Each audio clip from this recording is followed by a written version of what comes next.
সময় বলি আমার গ্রামে আছে, চোখের সামনে দেখতে পাই সারা বছর অন্যায় কাজ করে করে বেড়ায়, অসামাজিক কাজ, আর তাদের কাছে তো মদ পান করাটা কোনো ব্যাপারই নয়।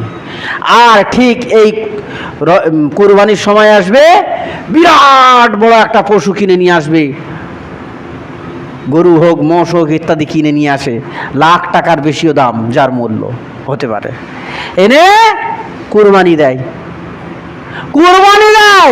তো এদের কুরবানি কোনো লাভ হবে না।